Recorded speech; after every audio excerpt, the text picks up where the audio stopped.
Oh, drat these computers. They're so naughty and so complex. I could pinch them.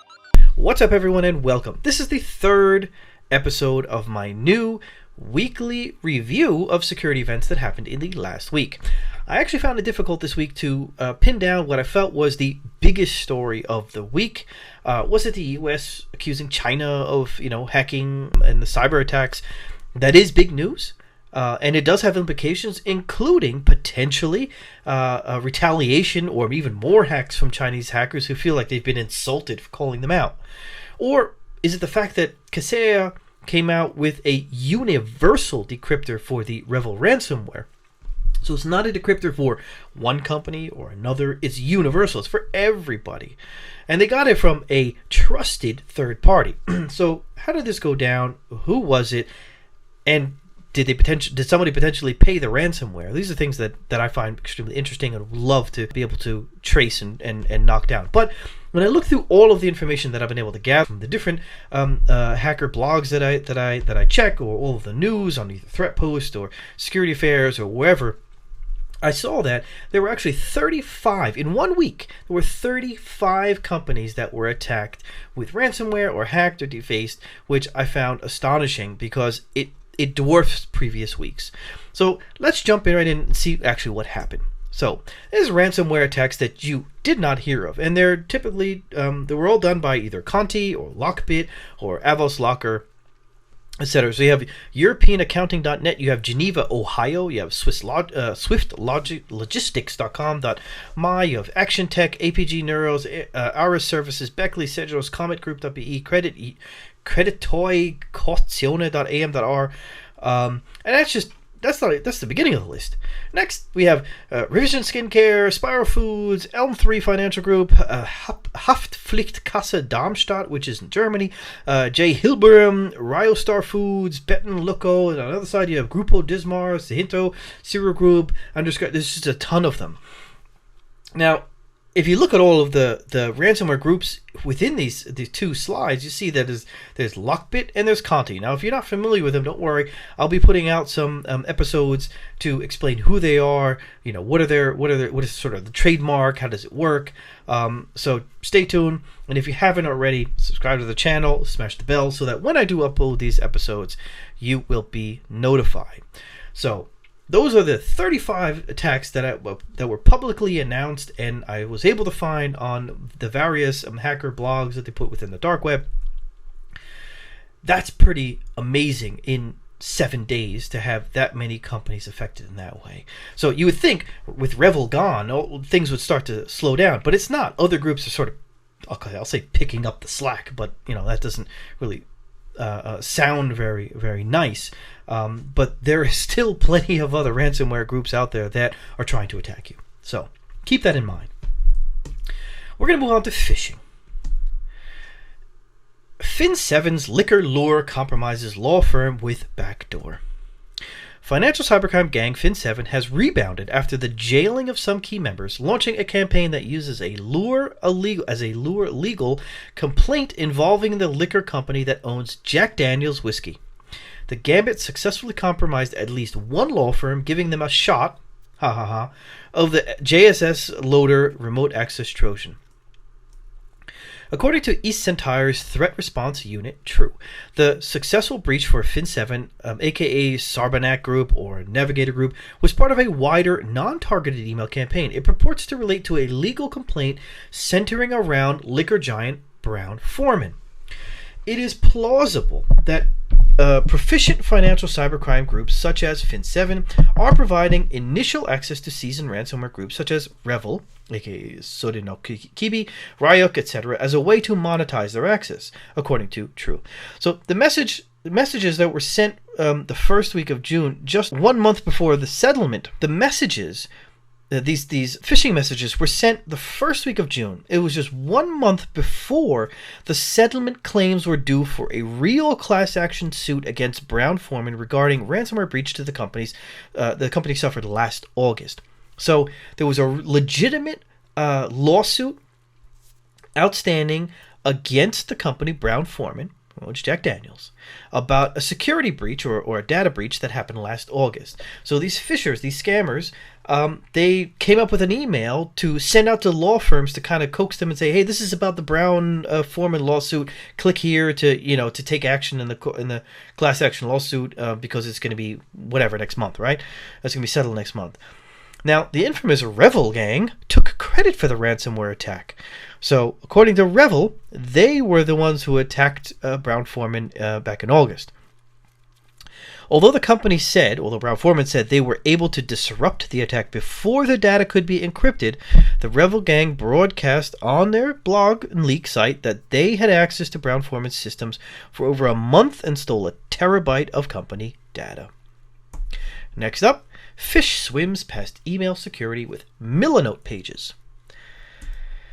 The Milanote app, which is billed as the Evernote for creatives by reviewers, has attracted the notice of cybercriminals who are abusing it to carry out credential-stealing campaigns that skate past secure email gateway, researchers said. Milanote is a tool for organizing and collaborating on creative projects. Users can arrange their projects into handy visual boards that can be shared and collaboratively edited, with the ability to add notes, images, links, files, and so on. It counts several heavy hitters as customers, including Chanel, Facebook, Google, Nike, and Uber, among many others. The email itself, so the phishing scam, is pretty standard issue. Gil Friedrich, the CEO and co-founder of Avanan, told ThreatPost in an interview, and they're the ones who did the research on this. It gets attention with the subject of invoice for project proposal. Now that really is not an amazing subject line, and as it says here, it's certainly not the most sophisticated effort in the world. However, it understands what emails can get past static scanners, including, in this case, Milanote.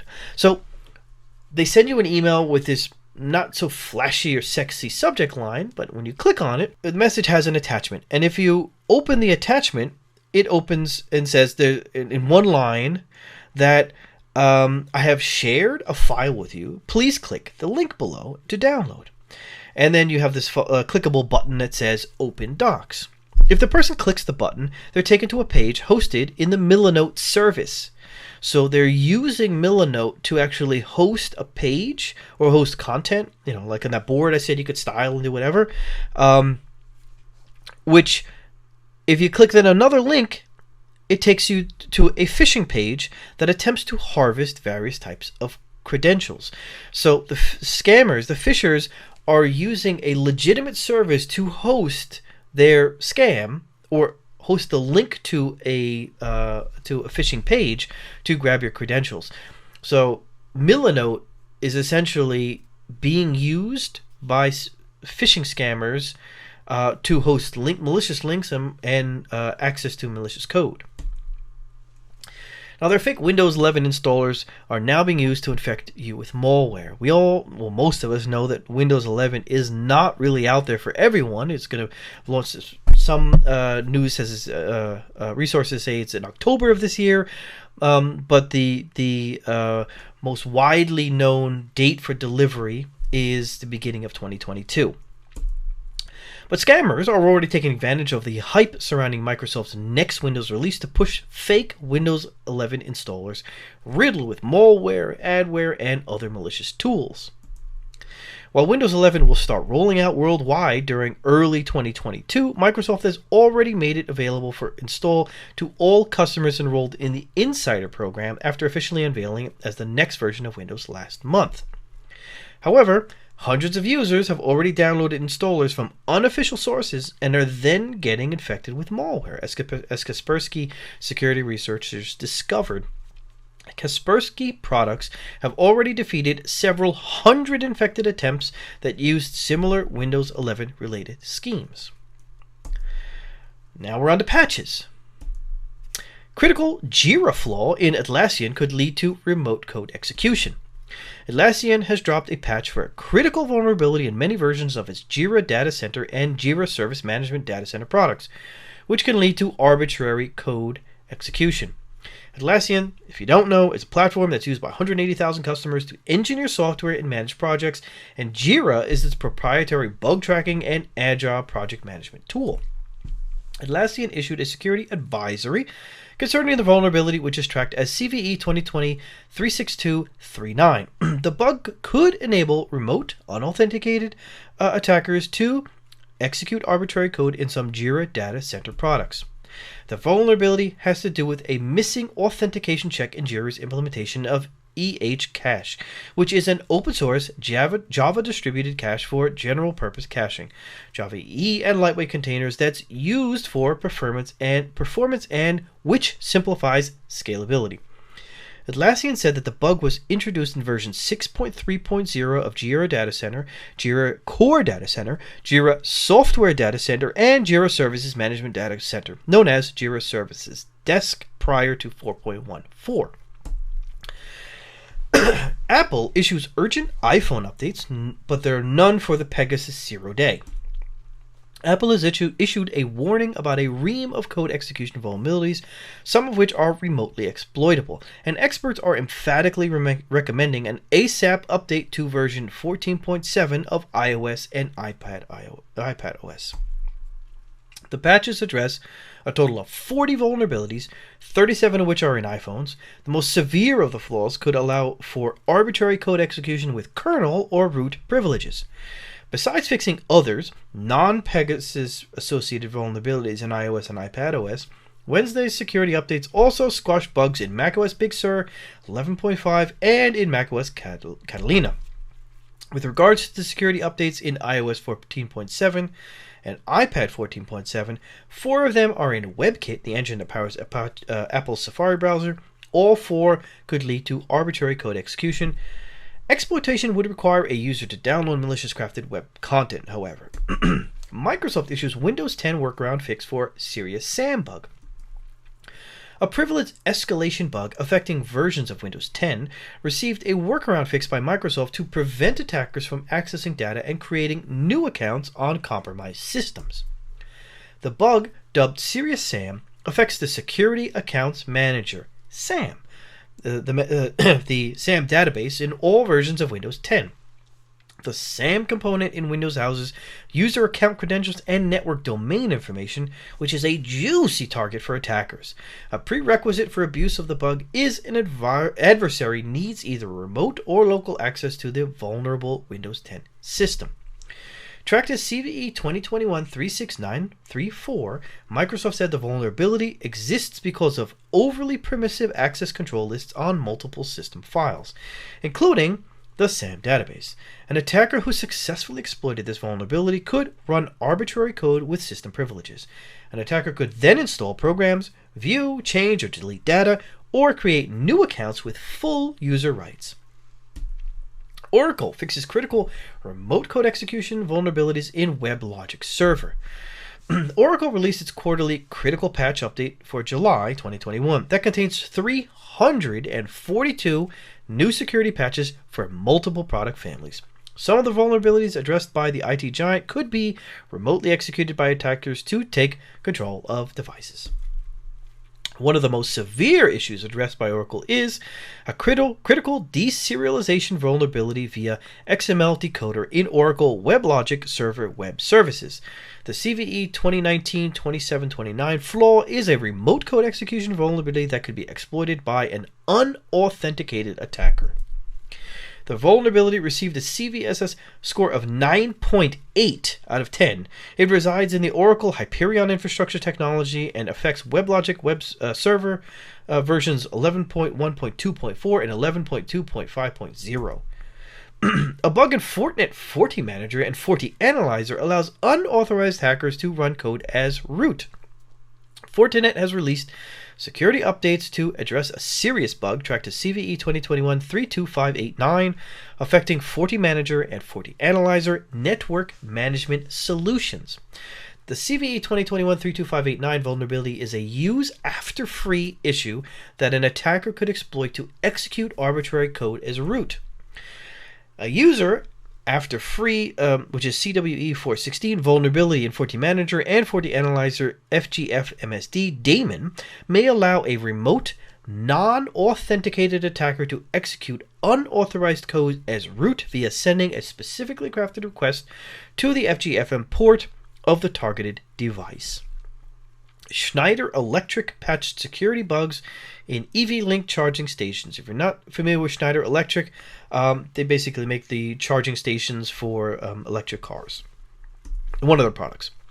The multinational energy and automation digital solutions firm Schneider Electric has disclosed some security bugs in EVlink charging stations. Exploiting those bugs could have serious implications for the charging stations, including service disruptions. The vendor has since patched the vulnerabilities. Specifically, the vendor disclosed 13 different security bugs in the EVlink products. These include EVlink City, Parking, and Smart Wallbox. Regarding the flaws, the advisory mentions 3 critical security vulnerabilities due to hard-coded credentials. CVE 2021-22707, CVE 2021-22729, and CVE 2021-22730. Exploiting these bugs could let an adversary gain unauthorized admin access to the charging station web server. We are now on to attacks and vulnerabilities and updates to previous stories. The Pegasus project. Now, this has been all over the news as well. Throughout the past week, we've seen story after story about a company called NSO Group and a piece of spyware called Pegasus. Some of the stories have been shocking, with allegations that fully updated smartphones can be hacked with a single text message, and reports that 2 women close to murdered journalist Jamal Khashoggi were among those targeted by a government agency using the spy tool. A coalition of news outlets, including the Washington Post, Le Monde, and The Guardian, is behind the reporting, and they're calling it the Pegasus Project. The project was led by Forbidden Stories, an organization of journalists that works on stories after the original reporters have been silenced in some way. Amnesty International ran detailed forensics on 67 smartphones to look for evidence that they were targeted by Pegasus spyware, and 37 of those phones tested positive, but many crucial details still aren't clear. Pegasus is spyware developed by a private contractor for use by government agencies. The program infects the target's phone and sends back data, including photos, messages, and audio-video recordings. Pegasus' developer, an Israeli company called NSO Group, says that the software can't be traced back to the government using it, which is a crucial feature for clandestine operations. In short, NSO Group makes products that let governments spy on citizens. All it takes is a simple text message and your phone is infected. During the investigation, a list of 50,000 phones were found, in which 1,000 were linked back to their owners. In the list of the 1,000 were people who should have been definitely off limits. Hundreds of politicians and government workers, including 3 presidents, 10 prime ministers, and a king, plus 189 journalists and 85 human rights activists. Kaseya obtains universal decryptor for REvil ransomware. And I mentioned this in the beginning of this episode. Kaseya has obtained a master decryptor, or universal decryptor, key for the REvil ransomware that locked up the systems of at least 60 of its direct customers in a spate of worldwide cyber attacks on July 2nd. The attacks, which exploited now patched 0 days in the Kaseya Virtual System Server Administrator (VSA) platform, affected Kaseya customers in 22 countries using the on-premises version of the platform, many of which are managed service providers who use VSA to manage the networks of other businesses.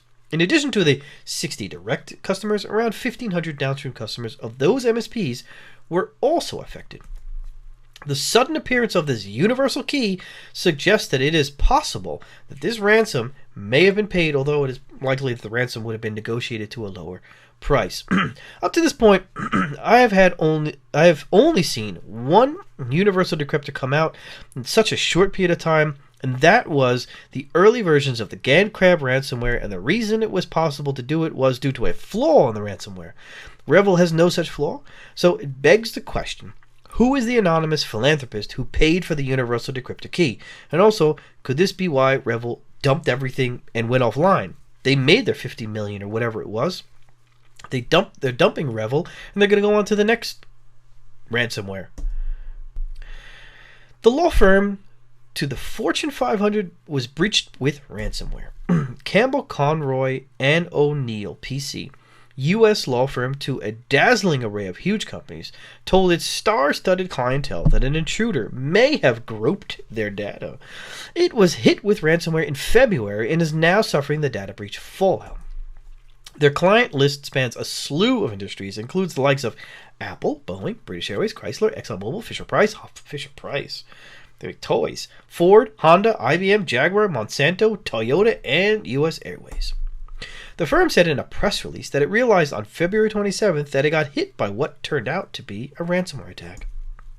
Campbell's ensuing investigation hasn't yet determined if the unauthorized threat actors got at specific information, but the law firm does know that they could have accessed a treasure trove of sensitive personally identifiable information belonging to certain individuals. Names, dates of birth, driver's license numbers, state identification numbers, financial account information, social security numbers, passport numbers, payment card information, medical information, health insurance information, biometric data, and or online account credentials. That's everything. 16-year-old Hewlett-Packard printer driver bug impacts millions of Windows machines. Researchers have released technical details on a high-severity privilege escalation flaw in Hewlett-Packard printer drivers, also used by Samsung and Xerox, which impacts hundreds of millions of Windows machines. If exploited, cyber attackers could bypass security products, install programs, view, change, encrypt, or delete data, or create new accounts with more extensive user rights. The bug, CVE 2021-3438, has lurked in systems for 16 years. Researchers at SentinelOne said, but was only uncovered this year. It carries an 8.8 out of 10 rating on the CVSS scale, making it high severity. According to researchers, the vulnerability exists in a function inside the driver that accepts data sent from the user mode via input-output control. It does so without validating the size parameter. As the name suggests, IOCTL is a system call for device-specific input-output operations. So essentially, this allows attackers to overrun the buffer used by the driver by exploiting a function that copies a string from the user input using strncopy with a size parameter that is controlled by the user. Wiper malware targeting Japanese PCs discovered ahead of the Tokyo Olympics.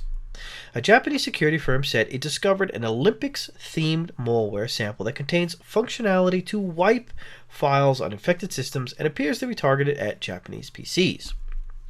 Discovered and analyzed by Japanese security firm Mitsui Busan Secure Directions, MBSD, the wiper doesn't just delete all of the computer's data, and instead searches only for certain file types located in the user's personal Windows folder, located at C users then username. Microsoft Office files are targeted for deletion, but also text files, log files, CSV files, which can sometimes store logs, databases, or password information. The wiper's discovery came a day after the U.S. Federal Bureau of Investigations had sent out a private industry alert to U.S. companies about the possibility that threat actors might target the Tokyo Olympics this year. Cyber attacks carried out by Russia's military hacking groups have taken place during the last two Olympic Games. If you remember, they were banned from the Olympics, so hackers decided to attack the Olympics in those years. Threat actors dumped tens of thousands of driver's license images and several thousand credit reports for customers of Walters Automotive Group. If you bought an Audi or a Porsche from Audi Ontario or Porsche Ontario in California, or you didn't buy one but had just applied for credit for one of the two dealerships, your personal details, credit report may be freely available on the dark web. Threat actors known as Vice Society recently claimed to have locked and exfiltrated data from Walters Automotive Group. Walters owns Audi Ontario and Porsche Ontario, as well as Porsche Riverside, Walters Mercedes-Benz, Walters Audi, and Walters Sprinter. According to a Vice Society spokesperson's statement to databreaches.net, Walters did not respond to their contact to initiate a ransom demand. As a result, Vice Society dumped the data that they had exfiltrated during the attack. Ransom incident at major cloud provider disrupts real estate and title industry. Now, you may have heard of CloudStar or this story. It was pretty big in terms of the real estate industry. A ransomware incident at CloudStar, a cloud hosting service and managed service provider for several industry sectors, has disrupted the activity of hundreds of companies. CloudStar, which operates several data centers across the U.S., is primarily known in the mortgage, title insurance, real estate, legal, financial, and local government sector, where it provides services like virtual desktop hosting, software as a service offerings, and other managed cloud infrastructure, which underpin many companies' IT infrastructure. The Florida-based company announced that it suffered a highly sophisticated ransomware attack that forced it to take down the vast majority of its services. With the exception of its encrypted email service, the CloudStar said in a status page that most of its infrastructure continues to be offline. The company did not name the ransomware gang behind the attack, but said that it already started negotiations with the hackers. As of July 23rd, they're still working to get their systems back online. Geneva, Ohio discloses ransomware attack. Now, this is one of the stories within the list of 35 that I said that you probably haven't heard about. The city of Geneva discovered an online breach into the city's website and online data systems. The city of Geneva's Executive Management and Information Technology Department immediately began accessing the city departments that could have exposure. Their hackers' public statement reads, "The city of Geneva in Ohio was recently locked by one of our partners. We are waiting for them to contact us. In the meantime, we're releasing a small sample of files that were exfiltrated from their network. Sensitive citizen information such as social security numbers and credit cards were redacted." Emergency operations reportedly remain up and running, and there has been no disruption in emergency services to the city. The city is urging citizens to take precautions to monitor accounts in case of any data compromise. The attackers call themselves Avoslocker, as you may have noticed in the list of 35 attacks and ransomware attacks that I mentioned in the beginning. Mexico's voter database is online for sale again? A recent listing on a popular forum claimed to be offering the entire Mexican voter database for 2021, 91 million records. This kind of data leak has happened to the Mexican voter database apparently 4 separate times since 2016, usually due to a freely accessible database hosted in the cloud. The data was formatted with the following fields. This is all in Mexican or Spanish: nombre, or name, paterno, materno, sexo, etc. Hackers penetrated Iran's railroad computers long before the July attack. 1 week after the cyber attack on Iran's Ministry of Roads and the railroad system, an information security office at the presidential administration reported on Sunday that hackers had penetrated the computer systems at least 1 month earlier. The report said hackers penetrated the system in early June and from late June had prepared for the attacks on railroads and the Ministry of Roads. The hackers began changing the loading protocols and passwords of users. Then they locked the system and established their control. They also disabled the recovery systems of the networks. So a system-wide disruption in the computer network of Iran's roads due to a cyber attack on July 9th disrupted hundreds of operations and delayed or canceled trains. The hackers also altered access of key admins and their ability to connect with the system remotely. Iran's cybersecurity experts concluded that the attack was facilitated by users not observing security protocols during remote work from home, existing weaknesses in the system, not guarding passwords, not updating antivirus software, and insufficient investment in cybersecurity. So even though we might not have Iran on our radar of interest with regards to cybersecurity, we can learn from this. This story highlights key areas that we must review on an ongoing basis to ensure we are as secure as possible. Home office protocols, password policies, software updates, and is it insufficient investment in cybersecurity? So, yeah, budget. Discord CDN and API abuses drive wave of malware detections. According to Sophos, Discord's CDN is being abused to host malware, while its API is being leveraged to exfiltrate stolen data and facilitate hacker command and control channels. Although the platform is predominantly used by gamers, it turns out even users who have never interacted with Discord are at risk. Discord creates servers or specific groups or communities of users who can send voice, text, and other media messages between one another quickly. Researchers say there has been a massive uptick in the number of found Discord malware detections compared to last year. In a report released by Sophos, it claims incidents have jumped 140 times compared to 2020. the primary culprit in the Discord jump is its content delivery network and application programming interface. Both tools cyber criminals have been abusing. The greatest percentage of malware found have a focus on credential and personal information theft, a wide variety of stealer malware, as well as more versatile rats. The threat actors employed social engineering to spread credential stealing malware, then used the victim's harvested Discord credentials to target additional users. Industrial networks exposed through cloud-based operational tech. An analysis by Clarity's newly branded Team 82 research team found striking vulnerabilities in Codesys and Wago industrial systems, which make use of cloud-based automation for operational technology, a segment often referred to as Industry 4.0. The benefits of using a cloud-based management platform to monitor and configure industrial control systems devices are obvious. Efficiency, cost savings, and better diagnostics just for starters. Codesys has developed a cloud-based platform called Automation Server to manage programmable logic controllers remotely, which are the computers involved in managing physical industrial equipment.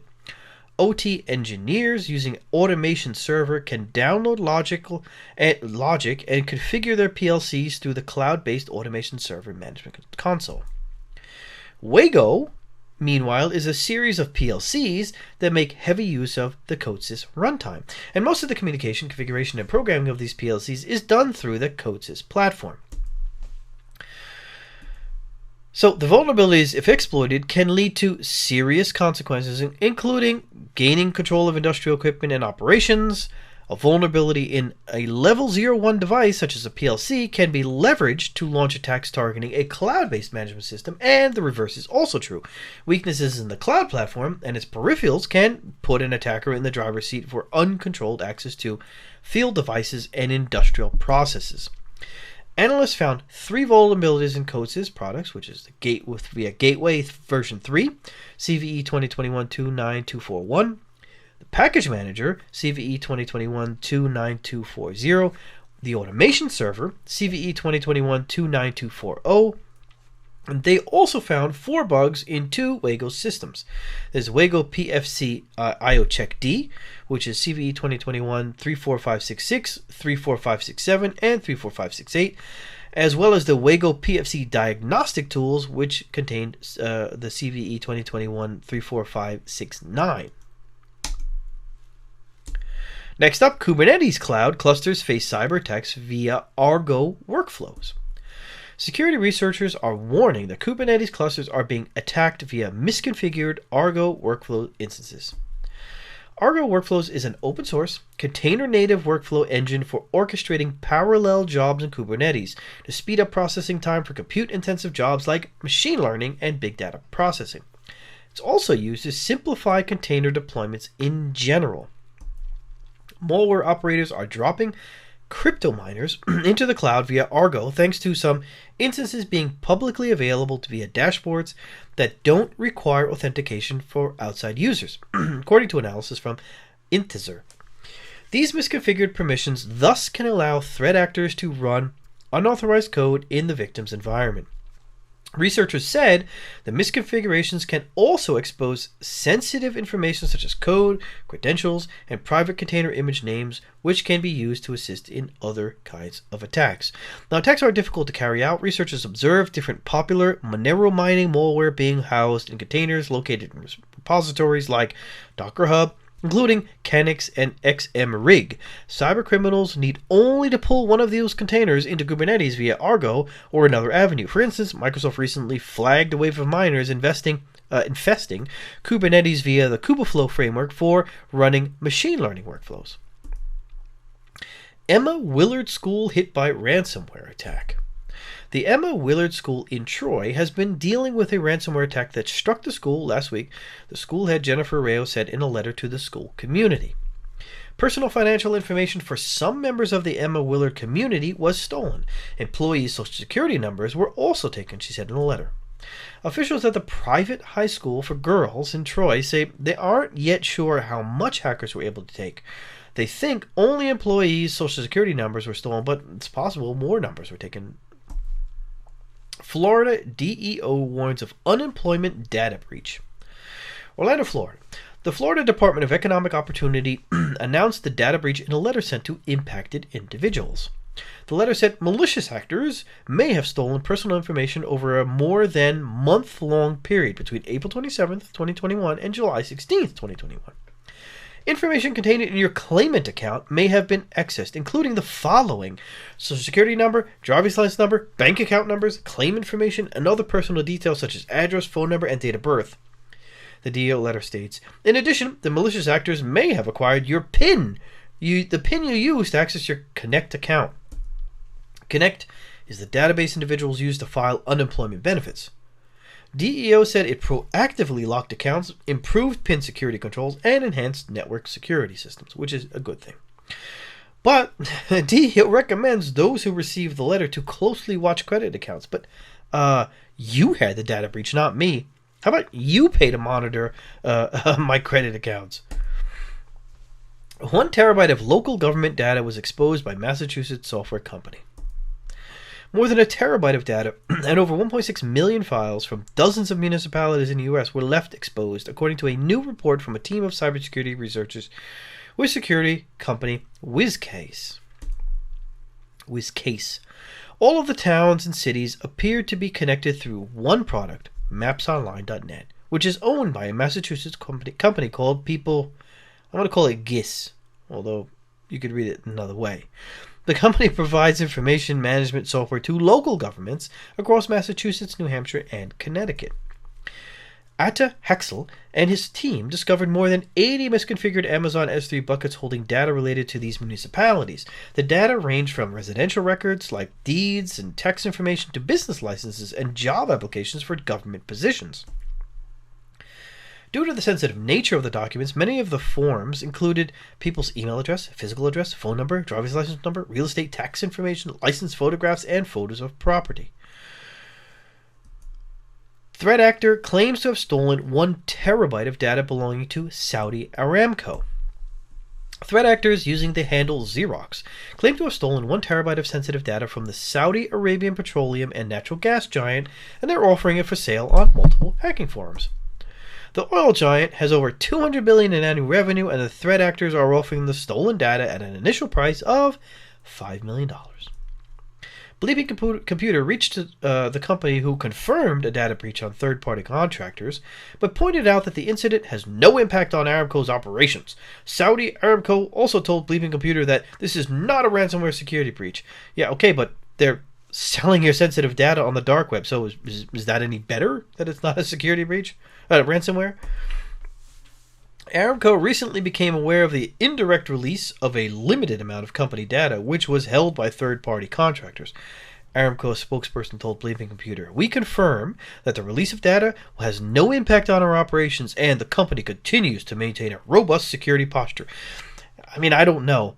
It seems a hard sell to say that you continue to maintain a robust cybersecurity posture when you're not auditing your partners.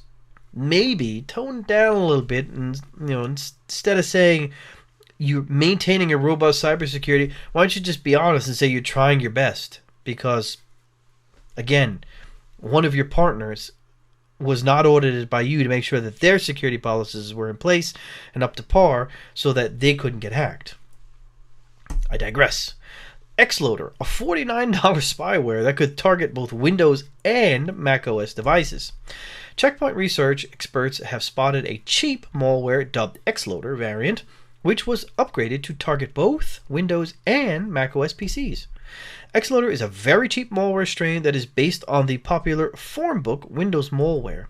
Formbook is a data-stealing malware that is used in cyber espionage campaigns. Like other spyware, it is capable of extracting data from HTTP sessions, keystroke logging, stealing clipboard contents. Formbook can also receive commands from a command and control server to perform many malicious activities, such as downloading more payloads. Formbook was offered for sale in the criminal underground since July. It goes for $29 a week, up to $299 full package pro deal. The customers pay for access to the platform and generate their executable files as a service. Xloader borrows the code base from Formbook, but it also included major improvements such as the capability of compromising macOS systems. CISA warns of stealthy malware found on hacked pulse-secure devices. The U.S. Cybersecurity and Infrastructure Security Agency, CISA, released an alert that about more than a dozen malware samples found on exploited pulse-secure devices that are largely undetected by antivirus products. Since at least June 2020, pulse-secure devices at U.S. government agencies, critical infrastructure entities, and various private sector organizations have been the target of attacks from threat actors. Adversaries leverage multiple vulnerabilities: CVE 2019-11510, CVE 2020-8260, CVE 2020-8243, and CVE 2021-2289 for initial entry and placed web shells for backdoor access. Analysis reports were published by the CISA showing 13 malware pieces, some of them comprised of multiple files, found on compromised pulse-secure devices. In most cases, the malicious files were web shells for activating and running remote commands for persistent and remote access, but utilities were also present. Local privilege escalation flaw in Linux kernel allows attackers to get root privileges on most distros. Qualys researchers discovered a local privilege escalation tracked as CVE 2021-33909, aka Sequoia. An unprivileged attacker can exploit the flaw to get root privileges on most Linux distros. This was a size T to int type conversion vulnerability that resides in the file system layer used to manage user data in all major distros, released since 2014. The researchers also developed an exploit code for the issue that allowed them to achieve full root privileges on default installations of Ubuntu 2004, Ubuntu 2010, Ubuntu 2104, Debian 11, and Fedora 34 workstation. Experts pointed out that other major Linux distros are likely impacted. So basically, they just tested these, but they're saying this is essentially a universal Linux kernel issue. The Qualys research team has also discovered a stack exhaustion denial of service vulnerability tracked to CVE 2021-33910 that affects the System D utility. France ANSI agency warns of F-31 campaign against French organizations. The French National Cybersecurity Agency ANSI warned of ongoing attacks against a large number of French organizations conducted by the China-linked F-31 cyber espionage group. The state-sponsored hackers are hijacking home routers to set up a proxy mesh of compromised devices to conceal its attack infrastructure. The campaign began at the beginning of 2021 and is still ongoing. The alert published by the French agency includes a list of 161 IP addresses associated with hijacked devices that were involved in the attack. The technique allows masquerading the actual source of attacks against French entities. Now, F-31, aka Zirconium, is a China-linked apt group that was involved in multiple cyber espionage operations. Now, last week, the U.S. Justice Department, DOJ, indicted 4 members of the China-linked cyber espionage group Apt40, aka Temp.Periscope or Temp.Jumper or Leviathan, for hacking tens of government organizations in the United States, private businesses, and universities around the world between 2011 and 2018. Cisco Talos experts detail several critical flaws in a router monitoring application from Advantech. Cisco Talos researchers discovered multiple critical vulnerabilities in the RCnet application developed by the industrial and IoT firm Advantech. The application allows network administrators to monitor Advantech routers in their infrastructure. The monitoring tool collects information from routers in the network and stores it into a SQL database. The flaws discovered by Talos reside in several scripts inside of RCnet's web applications. An attacker can exploit the flaws, execute arbitrary JavaScript code in the targeted user's browser, execute arbitrary operating system commands, and execute PHP commands. The flaws affect RCnet version 2.4.12, and Talos team reported them to Advantech in March. So there's CVE 2021-2179, there's CVE 2021-21800, and 21802 through 21801 through 21803. Those are all vulnerabilities that could allow an attacker to execute arbitrary JavaScript in the context of the targeted user's browser. Then, CVE 2021-21805 could allow an adversary to execute operating system commands by sending the targeted device a specially crafted HTTP request. Google researchers found zero-day bugs in Safari, Chrome, and Internet Explorer. Google researchers have discovered multiple zero-day bugs in Safari, Chrome, and IE browsers that are under attack. Of these, the Safari WebKit Zero Day also triggered the LinkedIn phishing campaign against the EU government officials. These 4 bugs were exploited in 3 different malicious campaigns. There is the zero-day bugs in Chrome, which include CVE 2021-21166 and CVE 2021-30551. These are used by attackers to target users with email phishing. The campaign predominantly targeted users in Armenia, aiming to collect their device fingerprints. From those 2, the bug CVE 2021-21166 also affected the WebKit code, making Safari users vulnerable. However, researchers only detected its active exploitation against Chrome users. Regarding Safari, the vulnerability 2021-1879 existed in the WebKit that the threat actors exploited to execute LinkedIn phishing. The attackers sent phishing links to the target government officials from Western European countries via LinkedIn messaging. The attack would execute if the victim visited the phishing link via an iOS device running on versions 12.4 or through 13.7. Mosaic Loader malware targets users looking for pirated software. Researchers from Bitdefender have spotted a new malware running active campaigns globally. Identified as Mosaic Loader, the malware serves as a dedicated payload loader with a complicated structure that makes reverse engineering difficult, hence receiving the name Mosaic. Specifically, the threat actors behind this malware typically aim at users looking for cracked or pirated software copies. The researchers observed that the threat actors exploit paid ads in search engine results to trick users. Once a potential victim comes across the malicious site and the subsequent malware, Mosaic Loader will execute on the targeted system. Initially, the malware will create exclusions in Windows Defender for legit-looking file names. This allows the malware to evade detection. For instance, the researchers found the malicious exclusion mimicking a NVIDIA process. After the initial stage of the infection, the malware then executes the second stage. Here, it drops another payload on the target device that may include anything from cryptominers to sophisticated payloads like Glupteba Backdoor. Also, Mosaic Loader gains persistence via several executables. New Petit Bottom attack allows takeover of Windows domains. A new NTLM relay attack called Petit Bottom has been discovered that allows threat actors to take over a domain controller and thus an entire Windows domain. Many organizations utilize Microsoft Active Directory Certificate Services, which is a public key infrastructure server that can be used to authenticate users, services, and machines on a Windows domain.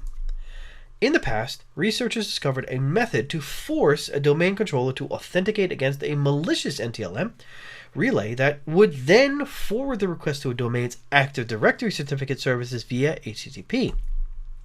Ultimately, the attacker would be granted a Kerberos granting ticket that would allow them to assume the identity of any device on the network, including a domain controller. To force the machine to perform the authentication to a remote server, an attacker could use the RPC Remote Find First Printer Change Notification function of MSRPRN Printing API. This flaw is a won't fix and enabled by default on all Windows environments. macOS malware steals Telegram accounts, Google Chrome data. Security researchers have published details about the method used by a strain of macOS malware to steal login information from multiple apps, enabling its operators to steal accounts. Dubbed XCS-Set, the malware keeps evolving and has been targeting macOS developers for more than a year by infecting local Xcode projects. XCS-Set collects from infected computers files with sensitive information belonging to certain applications and sends them to the command and control server. One of the targeted apps is Telegram instant messaging software. The malware creates the archive telegram.applescript from the keepcoder.telegram folder under the group containers directory. Collecting the Telegram folder allows the hackers to log into the messaging app as the legitimate owner of the account. XCSset can steal sensitive data this way because normal users can access the application sandbox directory with read and write permissions. NPM package steals Chrome passwords on Windows via recovery tool.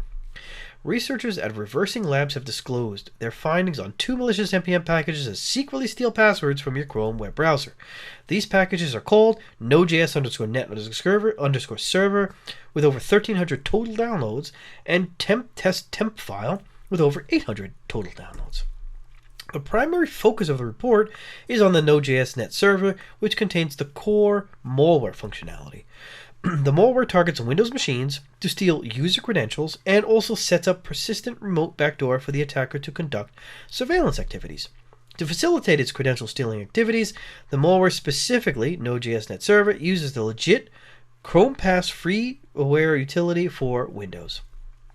This utility is packed inside the NPM package with cryptic or misleading names such as a.exe.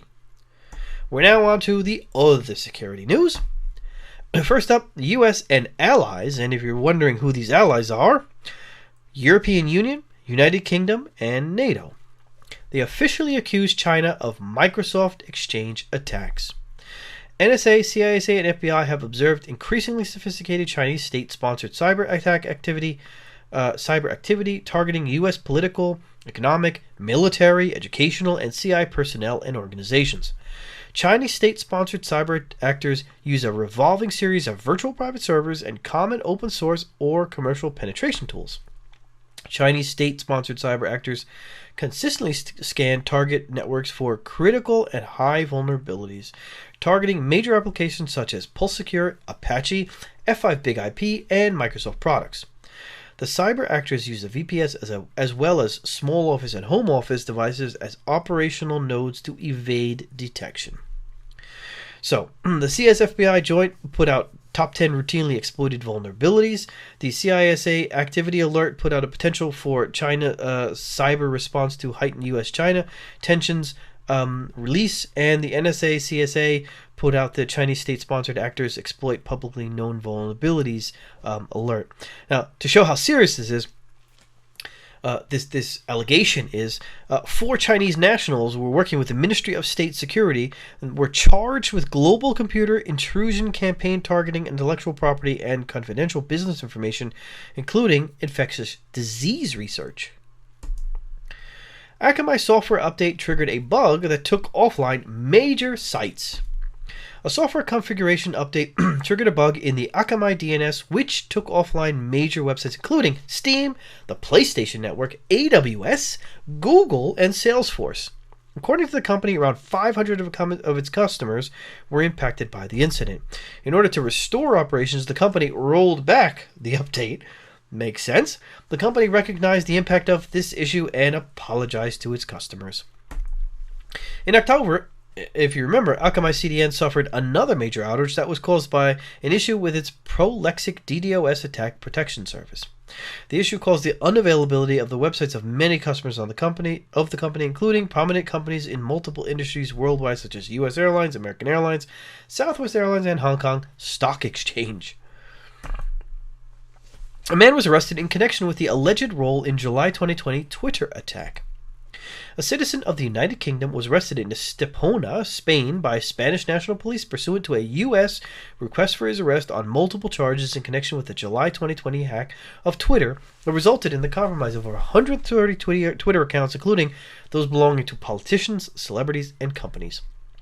Joseph O'Connor, 22, is charged by a criminal complaint filed in the U.S. District Court for the Northern District of California. According to court documents, in addition to the July 15, 2020 hack of Twitter, O'Connor is charged with computer intrusions related to takeovers of TikTok and Snapchat user accounts. O'Connor was also charged with cyber-stalking a juvenile victim. Top CVEs trending with cybercriminals.